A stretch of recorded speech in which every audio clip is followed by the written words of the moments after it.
Assalamualaikum warahmatullahi wabarakatuh.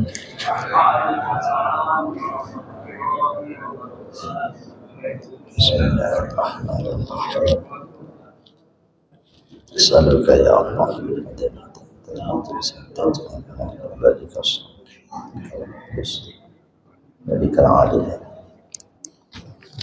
Al-Fatihah.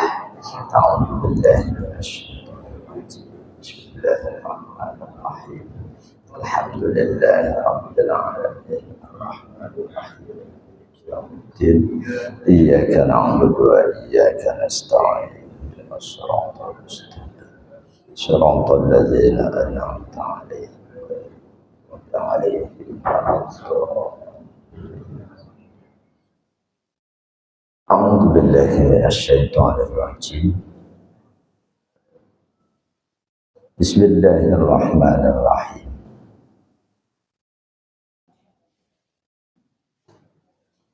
Alhamdulillahil wahidil qahhar, al-azizil ghaffar, mukawwiril laili 'alan nahar,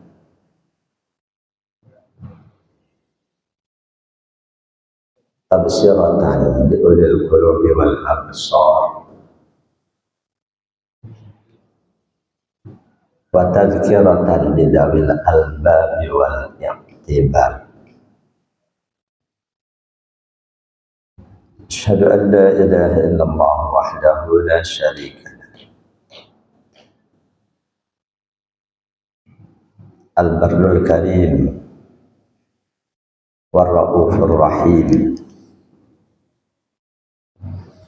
Wa asyhadu anna sayyidana wa nabiyyana Muhammadan abduhu wa rasuluh wa habibuhu wa khaliluh, al-hadi ila siratin mustaqim, wa da'i ila dinin qawim. Salawatullah wa salamuhu alaihi wa ala sa'iril anbiya'i wal mursalin wa ali kulli wa sa'iris salihin, amma ba'd. Qala al-musannif rahimahullah ta'ala, qala an-nabi sallallahu alaihi wasallam, Allahumma ma qasara 'ala rabbi wa dha'fa 'anhu 'amali wa lam tablughu niyyati wa umniyati min khairin wa'adtahu ahadan min ibadik aw khairin anta mu'tihi ahadan min khalqik fa inni arju'u ilaika fihi wa as'aluka iyyahu ya rabbal alamin. Ya Allah, meskipun pengetahuanku terbatas, amalku tidak seberapa, niat dan keinginanku pun tidak terlalu jauh, namun setiap kebaikan yang Engkau janjikan kepada hamba-Mu, setiap kebaikan yang akan Engkau berikan kepada salah satu dari makhluk-Mu, maka aku pun mengharapkan kebaikan-kebaikan itu, ya Allah. Aku pun meminta kebaikan-kebaikan itu kepada-Mu, ya Allah. Ini salah satu penggalan kalimat doa. hadis riwayat Imam At-Tirmidzi, Ibnu Majah, Al-Bazzar, yang oleh Imam Al-Ghazali dalam kitab Hidayatul Hidayah dianjurkan untuk kita lantunkan di antara setelah kita selesai sholat qobliyah subuh sampai iqamah. Inti dari doa ini adalah kita meminta semua kebaikan yang Allah janjikan kepada siapapun hambanya, termasuk yang Allah janjikan kepada hamba-hambanya yang berkedudukan sebagai Nabi dan Rasul. Walaupun jelas dibanding para Nabi dan Rasul, keimanan kita, keislaman kita, amal soleh kita jauh di bawah beliau-beliau. Dalam meminta kepada Allah, tidak perlu kita melihat amaliyah kita. Walaupun kita belum baik, tetaplah meminta kepada Allah kebaikan maksimal. Bahkan meskipun kita, naudzubillah, kita sedang maksiat, mintalah kebaikan kepada Allah. Kalau ada orang maksiat, dia khusyuk minta kebaikan pada Allah, itu salah satu tanda dia akan segera menghentikan kemaksiatannya.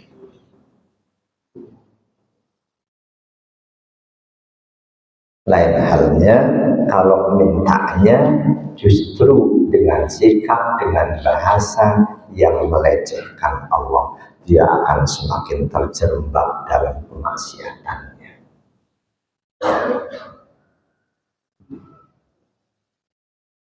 Ada seseorang kita lihat tubuhnya penuh tato misal, dia di masjid, dia sholat, terlihat dia doa dengan khusyuk, bantu dia, doakan dia. Boleh jadi dia hamba Allah yang baru diberi hidayah oleh Allah, baru insan. Mungkin ada di hati kita perasaan gak enak dengan seseorang yang seperti itu, badannya penuh tato. Perasaan tidak enak itu harus kita lawan. Ketika kita bertemu dengan seseorang, bagaimanapun tampilan fisiknya, bertemu dia sedang dalam kebaikan, yakin kita husnudzon dia sebagai hamba yang sedang ingat dengan Allah. Allah pun ingat dengan dia. Karena siapapun yang ingat Allah, pasti oleh Allah diingat. Bahkan Allah ingatannya kepada dia jauh lebih dalam, lebih dahulu dibanding ingatnya dia kepada Allah. Jangan bakal Allah janjikan itu. Fadhkuruni azkurkum. Kalian semua ingatlah padaku, pasti aku akan sangat ingat pada kalian. Level ingatnya kita kepada Allah berapa, tapi level ingatnya Allah kepada kita jauh pasti. Demikian sebaliknya, ketika kita benci pada kekafiran, Allah jauh lebih benci pada tidak nurutnya kita terhadap apa yang didakwahkan oleh Nabi dan Rasulullah. Jadi di doa ini Rasulullah menyarankan kita, mencontohkan pada kita untuk meminta semua kebaikan yang Allah janjikan akan Allah berikan kepada siapapun hambanya. Dan doa ini serupa dengan doa yang ada di redaksi yang lain dari sahabat yang lain. Kalau doa tadi kebanyakan ulama hadis mengklasifikasikannya dhaif, doa yang materinya serupa lebih simpel ini klasifikasi hadisnya hasan, riwayat Imam At-Tirmidzi. Abi Umamah radhiyallahu anhu qala da'a Rasulullah sallallahu alaihi wasallam bi du'a'il katsir lam nahfad minhu syai'an. Doa Rasul sallallahu alaihi wasallam itu banyak. Saking banyaknya, kata sahabat Abi Umamah, lam nahfad minhu syai'an, kami nggak bisa menghafal semua doa Rasul itu. Yang bisa kami hafal tidak seberapa. Padahal para sahabat sangat menginginkan setiap kebaikan yang diminta oleh Rasulullah SAW kepada Allah. Sangat memohon perlindungan setiap keburukan yang Rasul SAW pun memohonkan perlindungan itu pada Allah. Jadi kata sahabat Abu Umamah, Rasul SAW berdoa, doa beliau banyak, kami tidak sanggup untuk menghafal semua doa beliau. Kulna, maka lalu kami pun curhat kepada beliau, ya Rasulullah, da'auta bidu'a'in kasirin dan nafad bin musyai'ah. Engkau senantiasa berdoa dan materi doamu itu banyak ya Rasul. Tapi jangan difahami di satu kesempatan kalau Rasul doa pasti panjang banget, enggak. Yang dimaksud oleh sahabat Abu Umamah, di berbagai macam momen kesempatan doa Rasul beda-beda. Ini jadi banyak jumlahnya.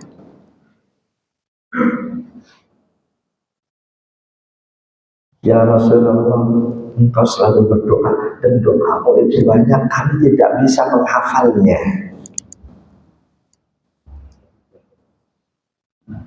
Rasul faham sahabat beliau menginginkan setiap kebaikan yang beliau minta kepada Allah. Faqala, maka Rasulullah memberikan jawaban, ala adullukum ala ma yajma'u dzalika kullah. Mau enggak kamu aku tunjukkan satu doa?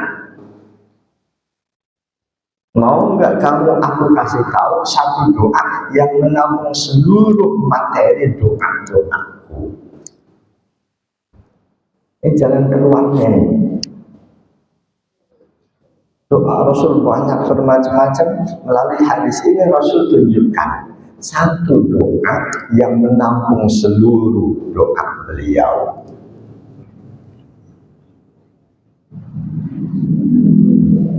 Taqulu, kata beliau, bacalah,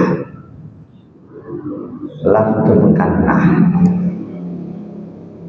Allahumma inna nas'aluka min khairi ma sa'alaka minhu nabiyyuka Muhammadun sallallahu alaihi wasallam wa na'udzubika min syarri masta'adha minhu nabiyyuka Muhammadun sallallahu alaihi wasallam wa antal musta'an wa 'alaikal balagh wa la haula wala quwwata illa billah. Ini satu doa tapi menampung mencakup seluruh doa Rasulullah sallallahu alaihi wasallam. Ya Allah, kami meminta kepadamu setiap kebaikan-kebaikan yang sudah dimintakan oleh Rasulullah Muhammad sallallahu alaihi wasallam. Kami pun mohon perlindungan kepada-Mu ya Allah dari segala keburukan, kejahatan, sebagaimana pernah dimohonkan perlindungan itu oleh Rasulullah Muhammad sallallahu alaihi wasallam.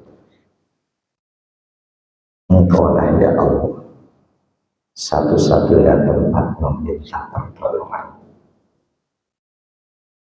Dan Engkaulah ya Allah satu-satunya tempat untuk curhat, menyampaikan harapan, keinginan.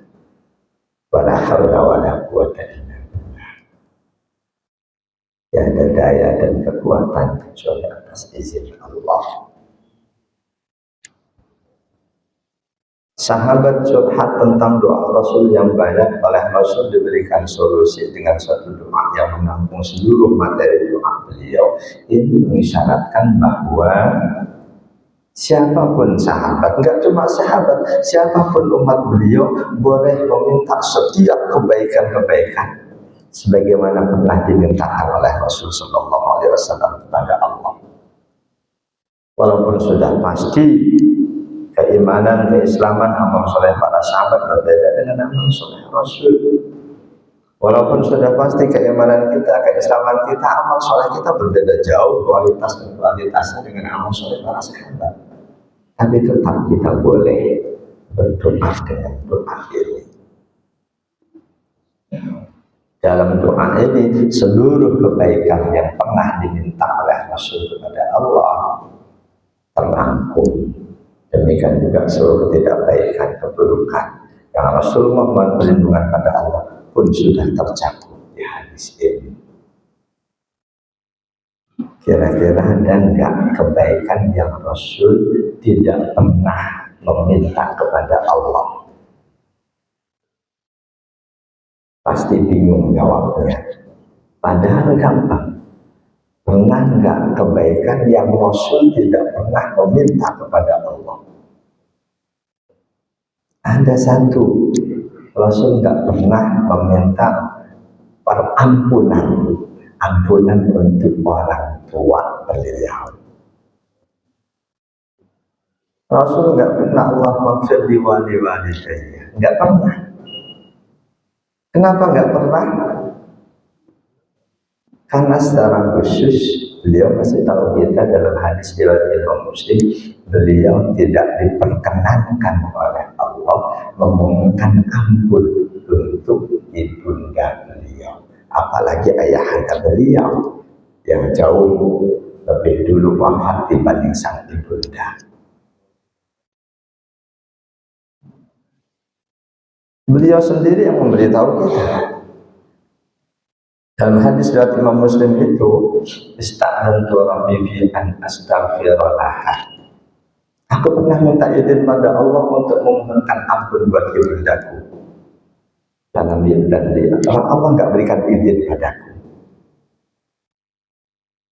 Sumasta dan Tuhan, sumasta dan Tuhan fi an azur qabraha. Lalu aku minta izin untuk menziarahi kubur ibundaku. Fa'adilani, Allah izinkan kepadaku.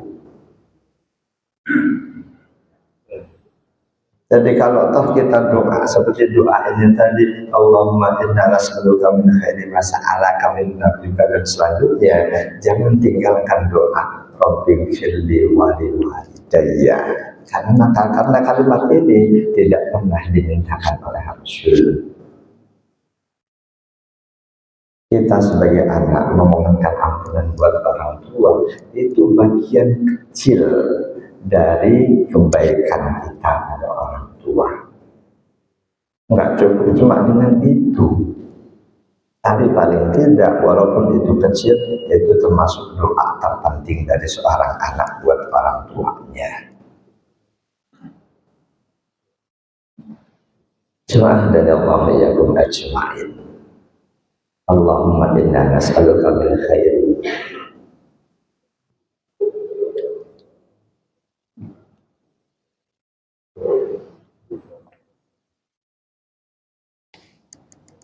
Ya Allah, aku meminta kepadamu setiap kebaikan.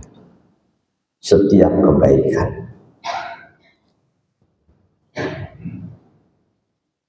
Ketika seseorang meminta kebaikan-kebaikan sebagaimana diminta oleh Rasul, padahal pasti keimanannya, keislamannya, kesolehannya di bawah Rasulullah Sallallahu Alaihi Wasallam.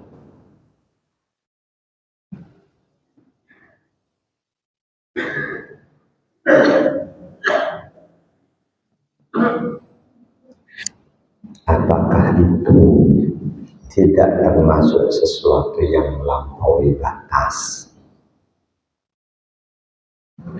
Apakah pantas kita meminta kepada Allah setiap kebaikan sebagaimana diminta oleh Rasul Sallallahu Alaihi Wasallam?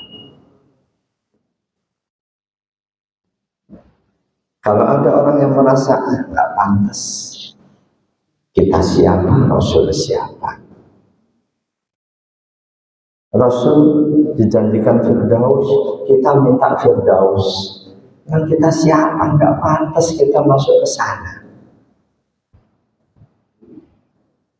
Nggak pantas kita mengharapkan surga tertinggi dengan kualitas iman Islam kita, ketakwaan kita yang masih seperti itu. Ini omongan seperti ini gambaran orang yang rendah hati atau orang yang jahil.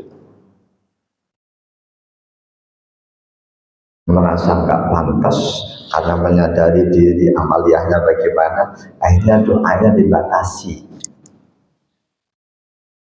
Itu gambaran seseorang yang rendah hati di hadapan Allah atau gambaran orang yang jahil. Jemaah dan Allah ya ajma'in. Jangan pernah merasa salah ketika kita menjalankan sesuatu yang memang direkomendasikan oleh Rasulullah Sallallahu Alaihi Wasallam.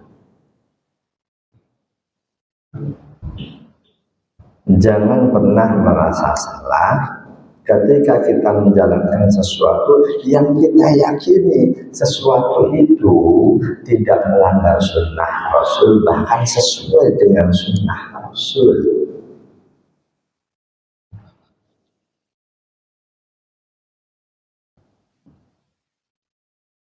Meminta setiap kebaikan, meminta apapun kebaikan sebagaimana pernah diminta oleh Rasul Sallallahu Alaihi Wasallam, kita sudah paham. Hadisnya pun bisa dijadikan dalil, hadis hasan. Oleh Rasul dibolehkan, bahkan Rasulullah ajarkan kalimatnya. Meminta sesuatu yang paling tinggi, yang paling istimewa, itu perintah Rasul. Kita minta, ya Allah, berikanlah kepadaku, anugerahkanlah kepadaku sifat bijaksana sebagaimana bijaksananya Abu Bakar As-Siddiq. Silakan. Ya Allah, berikanlah kepadaku ketegasan, keteguhan sebagaimana tegas dan teguhnya Umar bin Khattab. Silakan.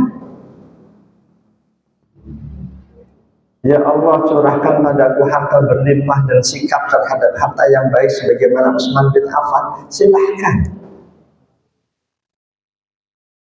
Ya Allah, limpahkan kepadaku ilmu pengetahuan yang luas sebagaimana luasnya ilmu Ali bin Abi Thalib. Boleh kita minta itu. Bukan itu, kamu nggak tahu diri. Kamu siapa, beliau siapa. Ini Rasul yang ajar. Di hadis lain, hadis sahih dari Imam Al-Bukhari dan lainnya. Bukhari 7423, Imam Ahmad, At-Tirmidzi, Imam Ibnu Majah. Rasul nurut kepada umatnya, kalau kita minta pada Allah, jangan tanggung-tanggung. Kalau kita minta pada Allah, jangan tanggung-tanggung. Kita serius banget tiap malam, lebih serius bangun tahajud doa kita. Ya Allah, gerakan hati wargaku untuk memilihku menjadi Pak RT. Ini permintaan yang hebat atau yang sederhana. Tapi jangan remehkan jabatan RT.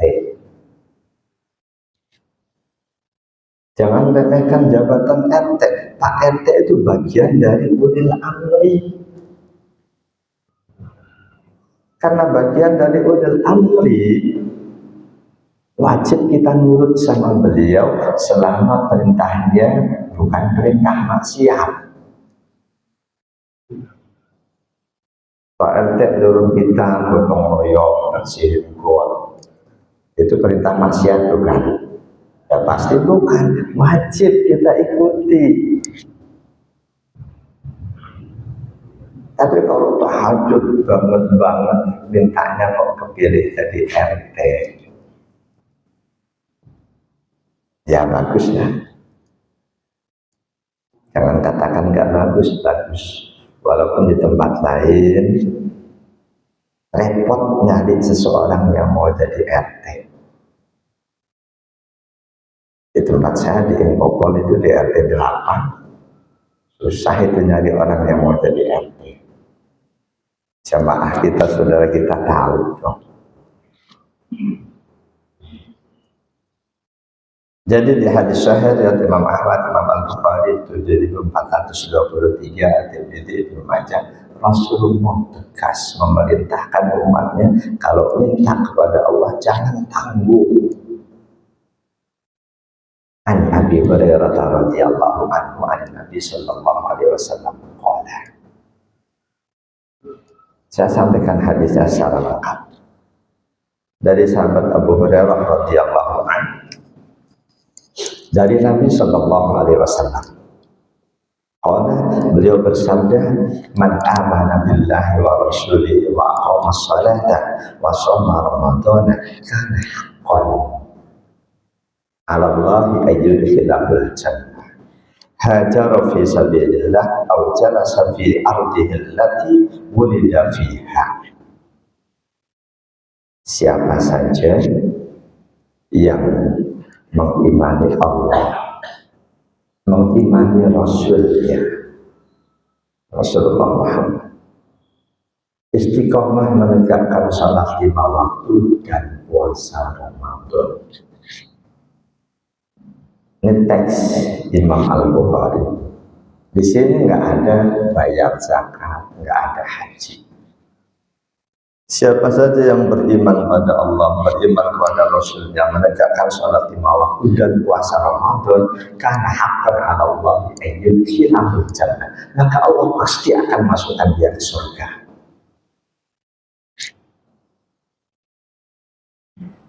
Waktu hadis dhaif itu, masa zakat nggak ada, masa haji nggak ada, jangan katakan dhaif. Kalau hadis yang meriwayat Imam Al-Bukhari didhaifkan, itu Islam akan berbahaya. Andai kan hadis riwayat Imam Bukhari didhaifkan, maka semua hadis yang di situ ada perawi Imam Bukhari harus didhaifkan. Bahaya itu. Ternyata ada satu ulama besar yang berani mendhaifkan hadis Bukhari, walaupun bukan hadis ini.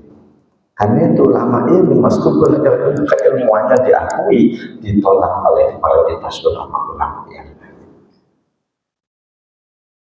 Jadi ketika ada hadis riwayat Imam Al-Bukhari, kok materinya, matannya kita nggak bisa memahami, jangan doakan hadis itu. Yang harus lebih kita sadari, apa maksud hadis itu.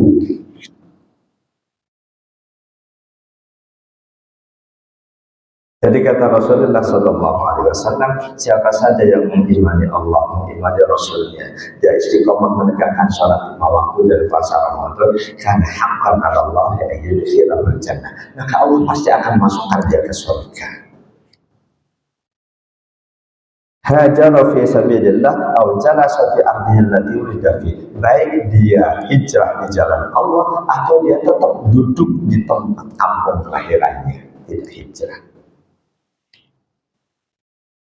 Bahwa kalimat ini tidak salah karena sahabat yang mendengar pernyataan Rasul ini pun mereka lalu mengajukan pertanyaan. Ya Rasulullah, afala nunabbi'un nasa bidzalik? Wahai Rasul, apakah tidak sebaiknya apa yang kamu nyatakan barusan ini kamu beritahukan ke umat manusia, bahwa untuk masuk surga cukup 4 syaratnya: mengimani Allah, mengimani Rasulullah, istiqomah salat 5 waktu dan puasa Ramadan. Apa tidak sebaiknya pernyataanmu ini wahai Rasul aku beritahukan, aku firasatkan, bahasa sekarang seperti itu.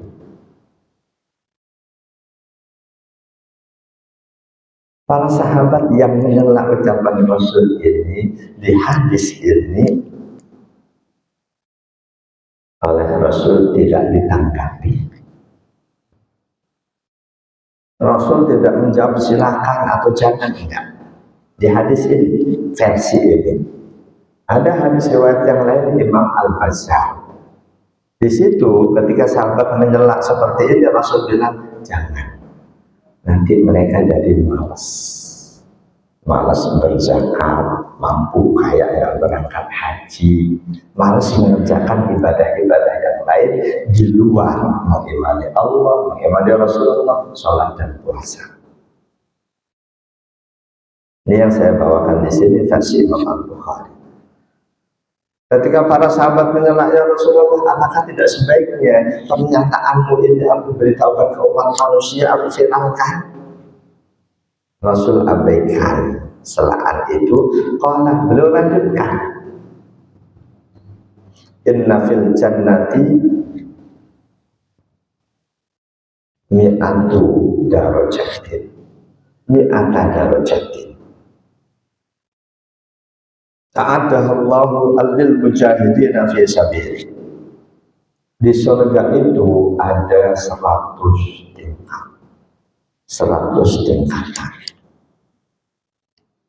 yang Allah sediakan semuanya untuk hamba-hambanya yang berjihad, yang bersungguh-sungguh di dalam melaksanakan perintah Allah.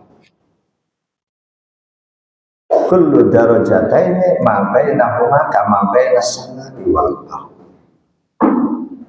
Di dalam surga ada 100 tingkat. Itu mah rendah, masih tinggian Burj Khalifah. Ada berapa tingkat itu? Abu Dhabi, Uni Emirat Arab. Lebih dari 100 tingkat. Lebih-lebih yang sedang dibangun pemerintah Arab Saudi. Bangunan tinggi menjulang, tingginya 1 kilometer. Surga cuma 100 tingkat. Jangan kecilkan. Setinggi-tingginya gedung yang lagi dibangun Arab Saudi, baru beberapa persen untuk sampai ke langit. Surga 100 tingkat, jarak antara satu tingkat dengan tingkat berikutnya seperti jarak antara langit dan bumi.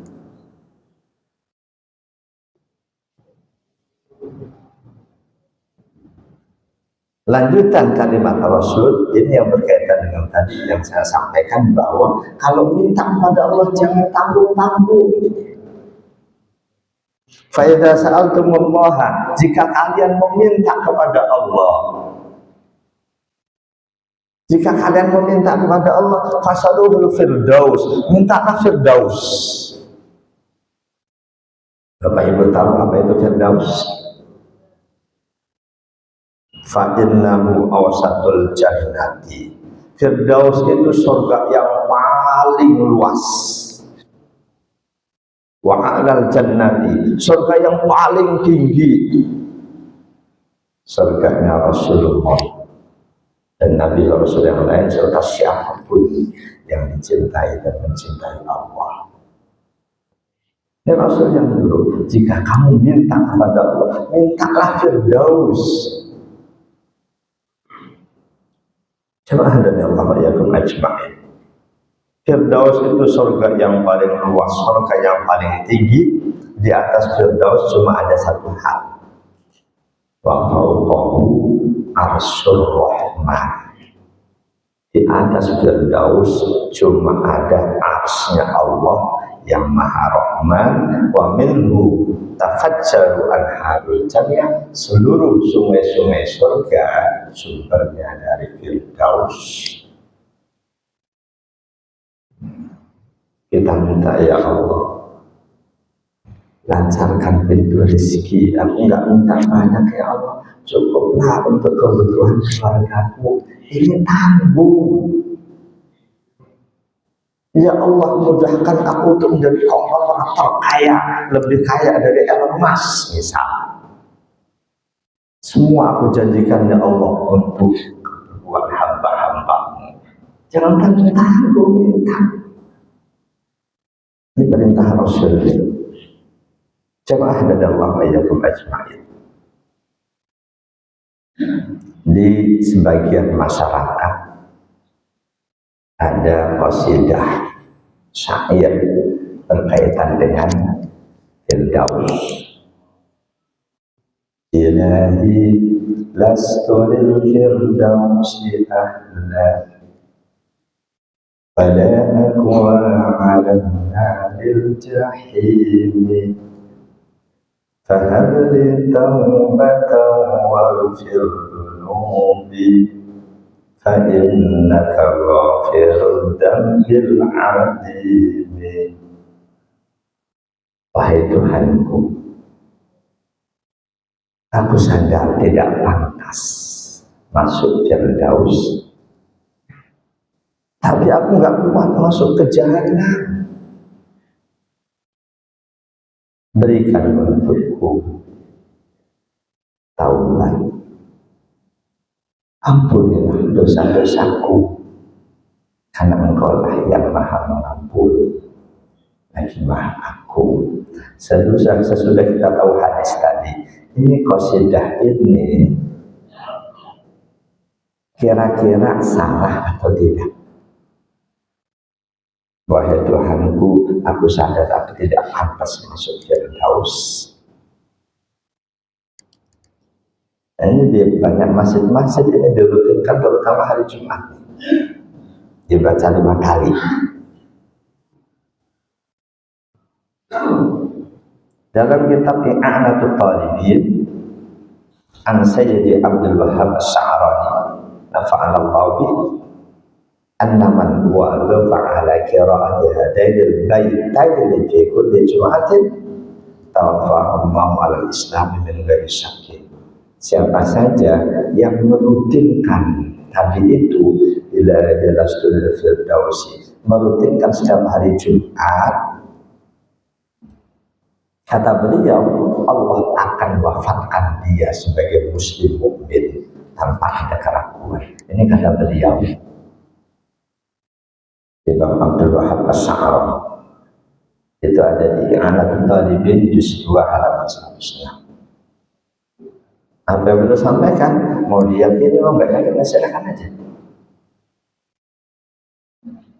Kalam ulama, omongan ulama itu bukan dalil. Dalil buat kita Al-Quran, As-Sunnah, Ijma' Qiyas. Boleh jadi beliau, boleh jadi buat yang meyakini orang yang oleh Allah sudah dianugerahi mukasyafah, dibuka hatinya, bisa melihat yang orang lain tidak lihat. Kira-kira menurut kita sesudah kita tahu hadis tadi, perintah Rasul untuk meminta yang tertinggi, minta Firdaus, apakah qasidah itu salah atau tidak salah? Yang terbaik jangan dibilang salah. Jangan dibilang salah. Itu kejujuran dari si kita pribadi. Kita nggak pantas masuk Firdaus, tapi karena Rasul nyuruh kita minta, ya kita minta. Kalau ditanya pantas atau nggak pantas, ya nggak pantas. Firdaus Allah ciptakan untuk para nabi dan Rasul. Mereka berkata imannya, Islamnya, ibadahnya mantap. Yang cintanya pada Allah dan Allah cintai. Meminta Firdaus tidak salah karena Rasul yang menyuruh. Sekali lagi, jangan pernah merasa salah ketika kita melakukan sesuatu yang itu rekomendasi dari Rasul Sallallahu Alaihi Wasallam. Jemaah dan Allah ya ajmain. Meminta setiap kebaikan, setiap sesuatu yang Allah berikan kepada hamba-hambanya. Meminta harta sebagaimana Allah berikan pada orang-orang yang kaya raya. Meminta ilmu sebagaimana Allah berikan pada para ulama. Apakah itu tidak termasuk kategori tamak atau tomak yang haram? Kita minta pada Allah harta berlimpah, gambaran tamak atau bukan? Kalau itu gambaran sikap sifat tamak, berarti itu tidak boleh. Yang harus kita pahami apa itu tamak.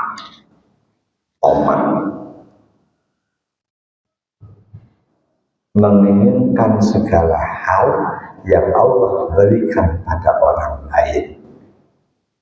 Kita punya teman akrab, tetangga, bisnisnya lancar banget, kita pengen kayak itu. Tamak. Kita punya teman yang ilmunya luas banget, ini paham, kita pengen kayak dia. Tamak. Teman main kita, karirnya melejit lancar sampai puncak, kita pengen kayak dia, itu tamak.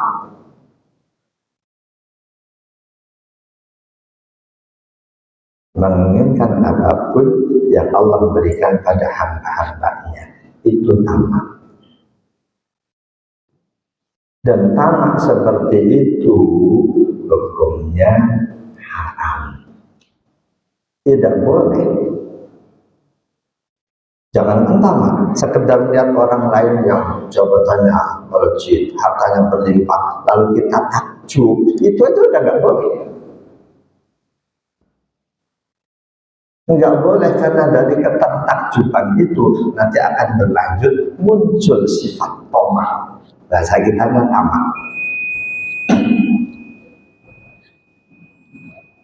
Bahwa sekedar takjub dengan seseorang yang Allah berikan ini itu nggak boleh. Surat Toha 131.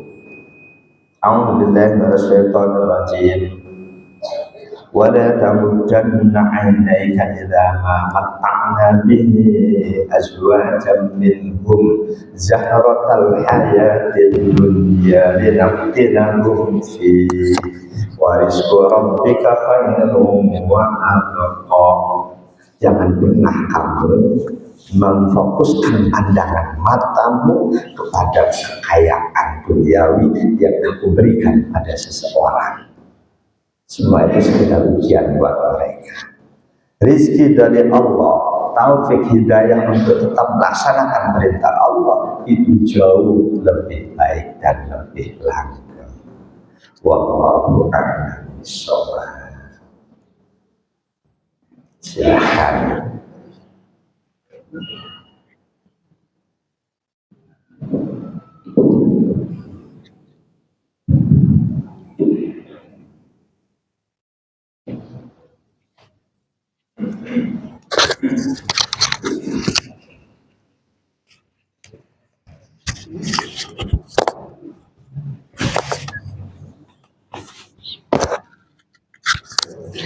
Assalamualaikum warahmatullahi wabarakatuh. Waalaikumsalam. Ustadz, pertanyaan yang pertama, Ustadz, apakah benar riwayat hadis yang memerintahkan bahwa nanti matahari dan bulan akan dimasukkan ke dalam neraka? Jujur, saya belum tahu. Saya belum tahu, jadi saya nggak boleh jawab benar atau salah. Saya bilang salah, kalau ternyata benar gimana? Saya bilang kalau ternyata salah, saya belum tahu.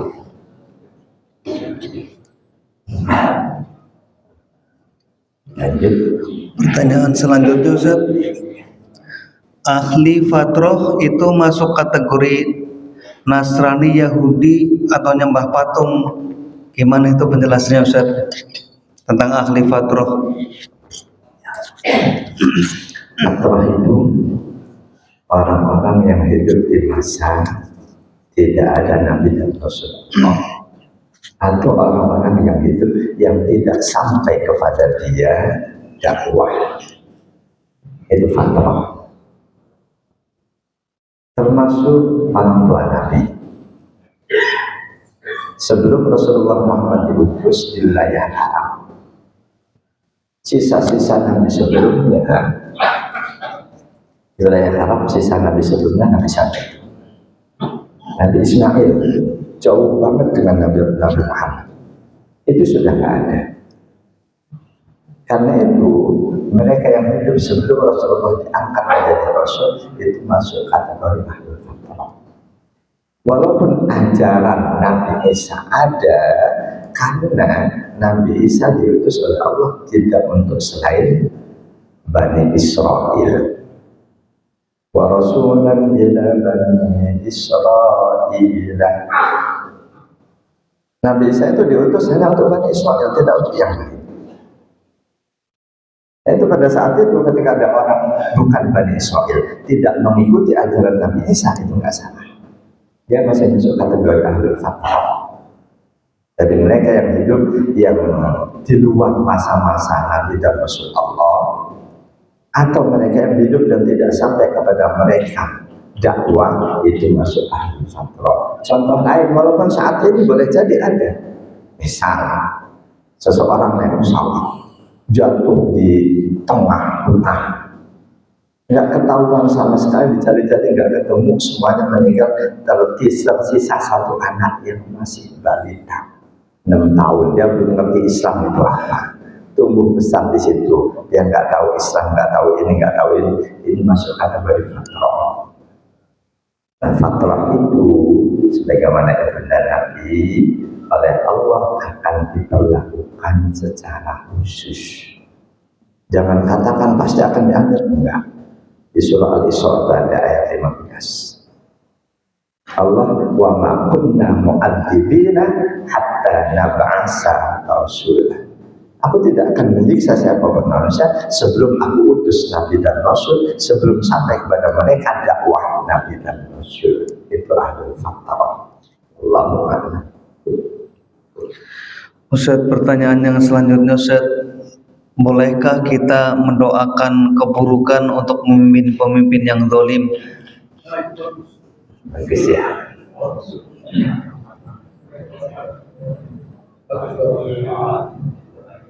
Kalau kita mau mengikuti sunnah, justru doakan kebaikan buat siapapun. Bolehnya boleh. Andaikan doa buruk kita dikabulkan oleh Allah, kita dapat apa? Tapi andaikan doa kita doa baik, ya Allah jadikan dia pemimpin yang gak mau memakan harta haram, jadikan dia pemimpin yang mendahulukan rakyat, dikabulkan oleh Allah. Dia berubah jadi orang yang benar-benar, bahkan harta yang triliunan semuanya dia berikan untuk rakyat. Andaikan ini doa kita dapat apa? Seluruh kebaikan yang dia lakukan kita dapat. Pilih mana? Ketika kita didolimi banget oleh pemimpin, misal kita doa orang yang didolimi, dijamin gak ada hijab antara dia dengan Allah. Ittaqu da'watal madlum, itu sabda Rasul. Takutlah kamu dengan doanya orang yang didolimi.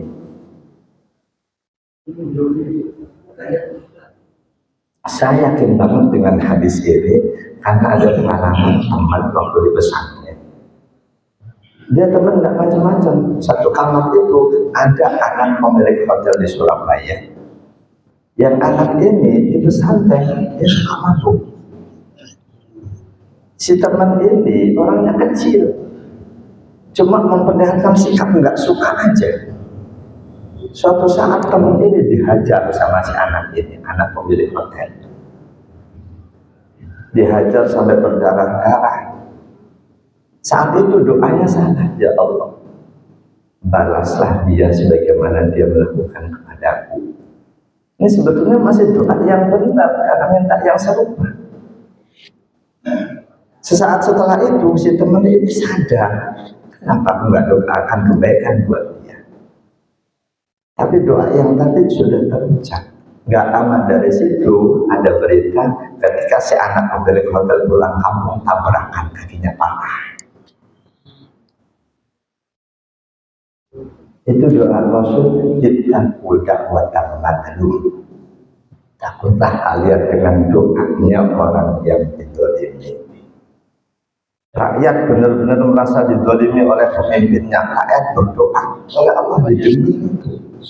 Ya Allah, mampuskan pemimpinku itu suul khotimah.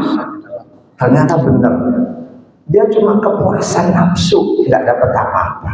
Ketika dia doa baik dan dikabulkan Allah, setiap kebaikan yang dilakukan oleh pemimpinnya dia dapat pahalanya. Mana yang lebih baik? Doa baik atau buruk?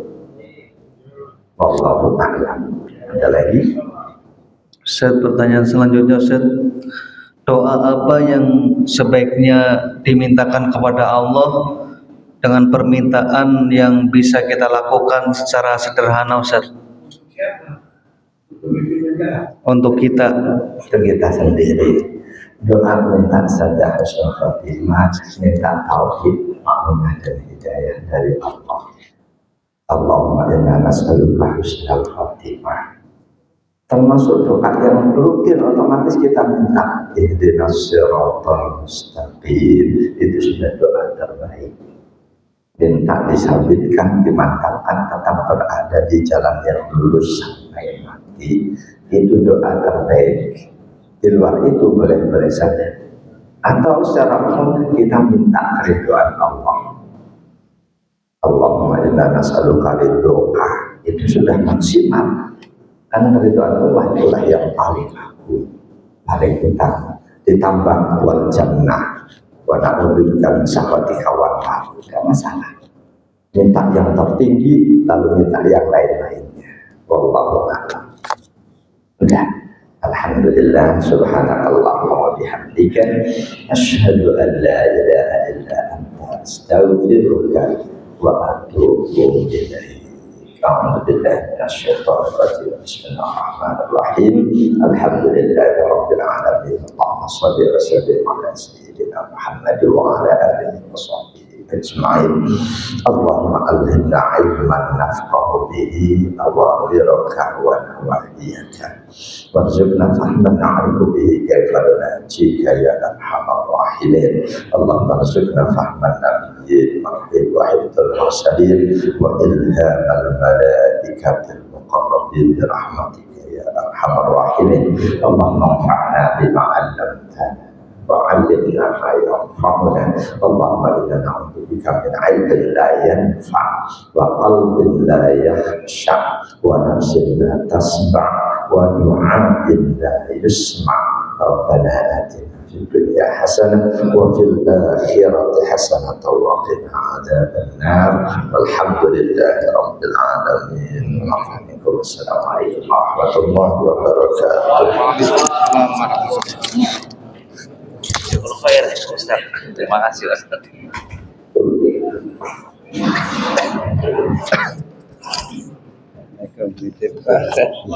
Kalau tampi.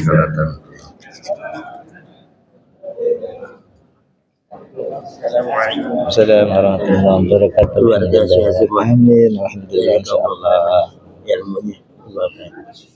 Terima kasih. Salam Ustaz ya. Amin. Amin. Begitu juga. Oke. Assalamualaikum. Sehat ya? Alhamdulillah sehat juga kan. Di Jawa Timur gimana ya? Masya Allah.